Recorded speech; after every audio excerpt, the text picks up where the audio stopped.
Bonjour à tous. Aujourd'hui, j'analyse la vidéo d'une journaliste de l'Obs qui est allée faire un reportage à Berlin sur la séduction. Cette vidéo s'intitule Pourquoi les Allemands ne draguent-ils pas et vous la trouverez juste en bas dans la description de ma vidéo. Je vous invite à la regarder avant afin que vous puissiez mieux comprendre mon analyse.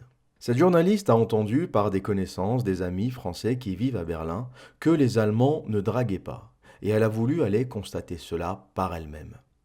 Elle raconte une anecdote dans un bar où elle dit avoir croisé le regard d'un blond, un beau, grand, blond aux yeux bleus, plutôt musclé, elle le décrit comme un beau garçon. Elle dit qu'il l'a regardé intensément, et qu'elle l'a aussi regardé. Leurs regards se sont croisés.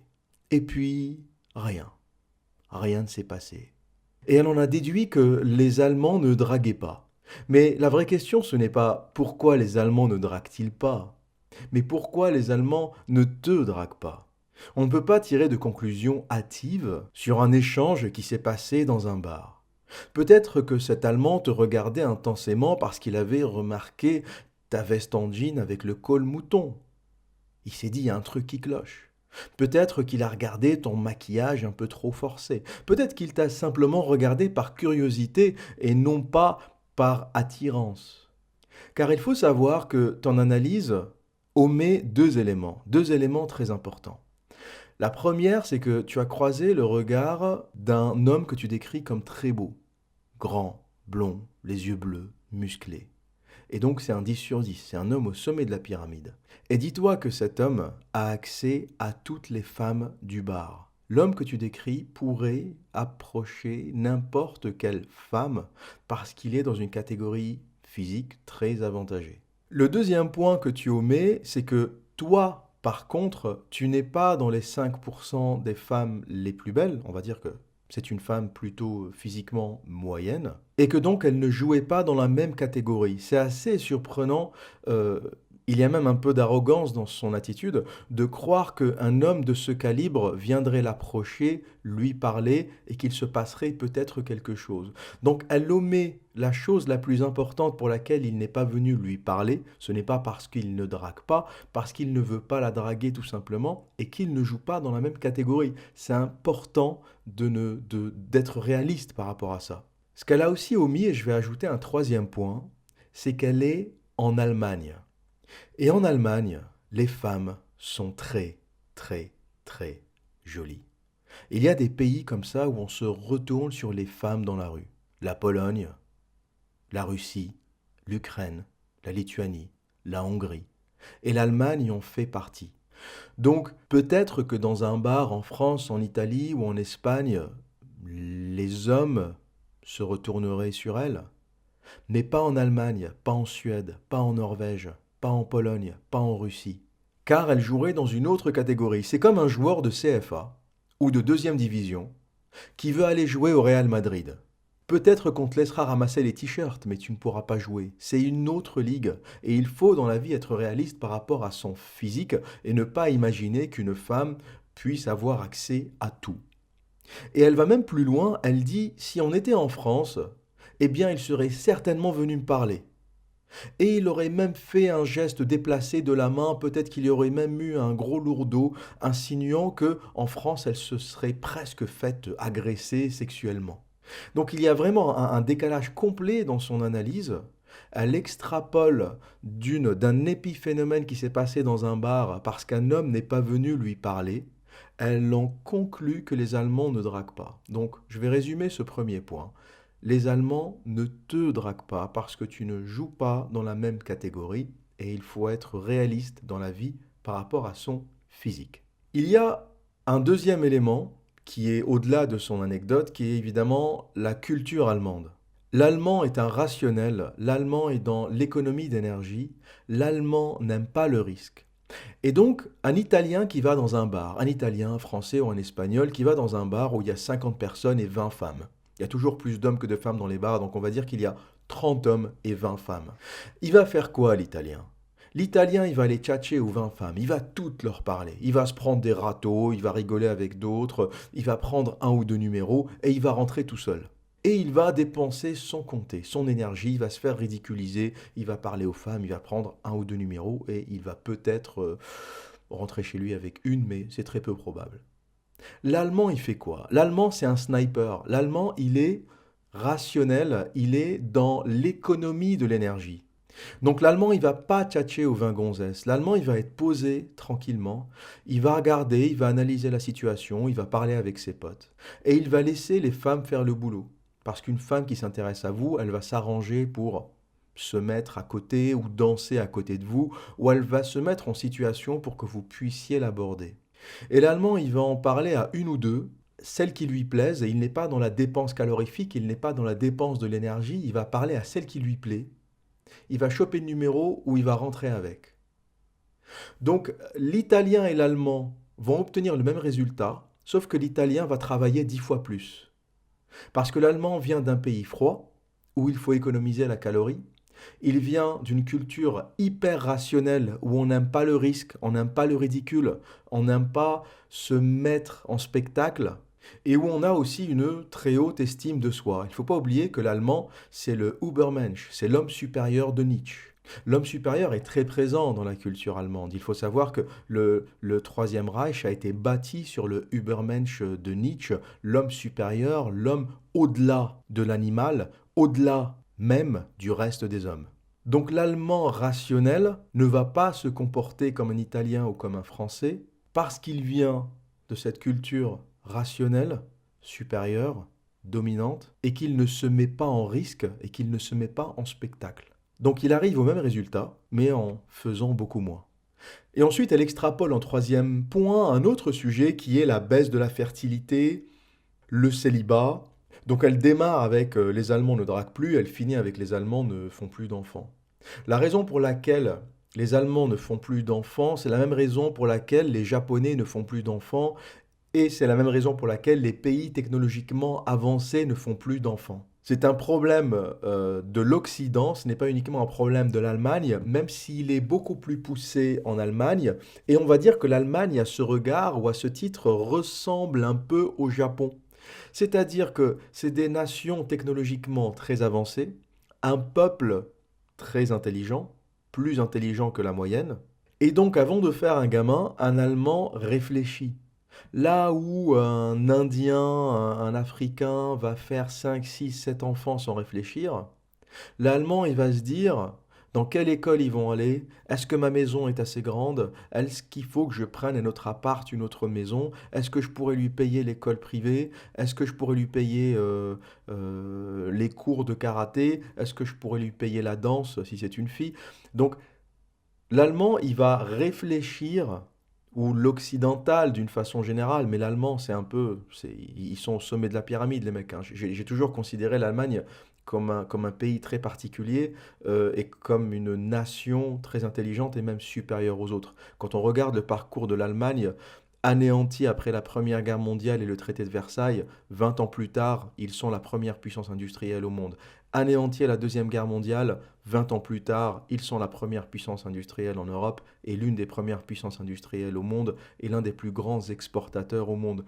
Donc c'est un peuple qui a une intelligence et une capacité à se reconstruire que les autres peuples n'ont pas. Et je pense que seul le Japon, éventuellement, a cette capacité ou cette intelligence.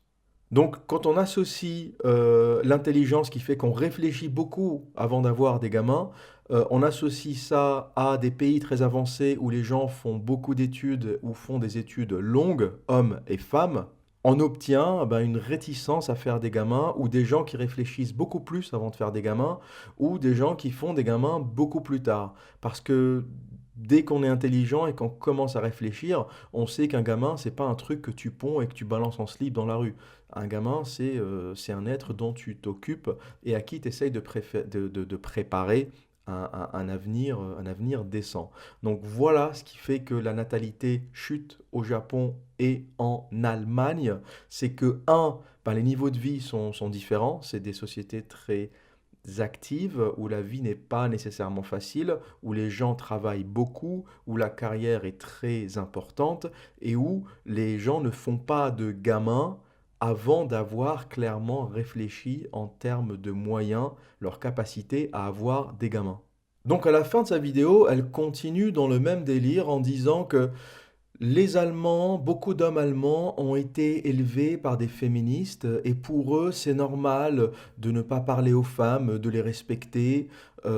C'est un peu la logique en Allemagne. Donc elle extrapole encore féminisme et le fait de ne pas draguer ou le fait de ne pas aborder les femmes ou le fait de ne pas parler aux femmes. Encore une fois, je ne pense pas qu'il y ait plus de féminisme en Allemagne qu'en France et je pense qu'il y a beaucoup plus de féministes en France d'ailleurs, hein. Lorsqu'on voit l'Allemagne c'est un pays d'hommes, c'est un pays par exemple où la prostitution est autorisée, hein, les hommes y ont droit. Pourquoi? Parce que l'Allemagne c'est encore un pays masculin. La raison, c'est que l'Allemagne est encore un pays industriel. Les Allemands fabriquent encore de la Mercedes, ils fabriquent encore de la BMW, ils fabriquent de la machine-outil. Donc ils ont besoin des hommes. L'homme a encore beaucoup de valeur, contrairement à des sociétés où le tertiaire devient dominant, où on n'a pas besoin de la force physique et où hommes et femmes se valent à peu près au niveau du tertiaire. Donc il n'y a pas vraiment besoin que les hommes se sentent bien. Sauf qu'un pays comme l'Allemagne qui construit, qui fabrique de la bagnole, qui fabrique de la machine-outil, qui a besoin que ces hommes qui retournent au travail le lundi matin, ils retournent les couilles vides, a légalisé la prostitution. Parce que les couilles vides, je te garantis que la Mercedes, tu la construis beaucoup mieux et dans une meilleure humeur générale que quand tu es frustré et que tu as les couilles pleines. Quand tu as les couilles pleines, tu fais peut-être une Punto, mais tu fais pas une Mercedes. Donc une société qui a besoin de ces hommes, qui est encore hautement industrialisée, va être beaucoup plus clémente avec ces hommes qu'une société où l'industrie a disparu, où on n'a pas vraiment besoin ou plus vraiment besoin de la force physique.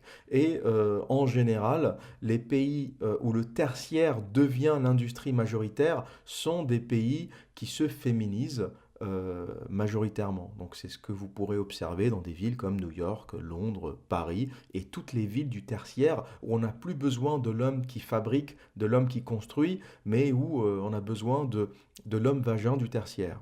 Donc non, ce n'est pas parce que les Allemands ont eu des mères féministes qu'ils ne parlent pas aux femmes dans la rue. Encore une fois, c'est la culture allemande, c'est le Übermensch, le grand blond que tu as vu dans ce bar, c'est le Übermensch de Nietzsche, c'est l'homme supérieur. Ce n'est pas l'Italien du Sud qui parle à toutes les femmes, c'est l'homme supérieur, c'est l'Allemand qui ne parle qu'aux gens qui l'intéressent et qui mène sa vie comme il veut. Ce n'est pas parce qu'une greluche le regarde dans un bar qu'il va traverser tout le bar pour aller lui parler. Ça, c'est l'Européen du Sud qui va le faire. L'Allemand n'a pas besoin de le faire. Et pour conclure cette vidéo, je vais vous parler de la névrose. Cette petite vidéo de 4 minutes 11 de l'Obs explique la quintessence de la névrose féministe. Qu'est-ce qu'elle explique? Elle explique que lorsque on parle aux femmes, lorsque les hommes parlent encore aux femmes, comme dans les sociétés latines, les sociétés du sud de l'Europe, les femmes se plaignent de harcèlement. Donc un homme qui vous parle, c'est hashtag MeToo, hashtag balance ton porc, les hommes sont des salauds. Et dès que vous êtes dans une société comme l'Allemagne où les hommes ne vous parlent plus, eh bien les hommes ont un problème. Voilà, la féministe c'est ça. La féministe quand tu lui parles, t'es un agresseur, quand tu lui parles pas, elle va te traiter de pédé, de petite bite, elle va te traiter de tous les noms d'oiseaux parce que tu n'es pas venu l'aborder. Et à un moment, il faut savoir où vous voulez que les hommes vous abordent, vous l'assumez, les hommes vous parlent, les hommes vous draguent, les hommes vous séduisent, et c'est comme ça depuis que le monde est monde, ou vous ne voulez plus que les hommes vous parlent, mais à ce moment-là, lorsque les hommes arrêtent de vous parler, le MGTOW, ça va être l'Allemagne généralisée à la terre entière. C'est un peu ça le mouvement MGTOW. Le mouvement MGTOW, c'est de transformer tout le monde en Übermensch, transformer tout le monde en homme supérieur qui ne parle pas nécessairement aux femmes parce qu'il y a une femme en face d'eux et qui mènent leur vie indépendamment des femmes. Donc si on arrive à ce résultat, que les hommes deviennent tous comme ce blond dans le bar qui n'est pas venu te parler, Il ne faut pas par la suite se plaindre que les hommes ne vous parlent plus.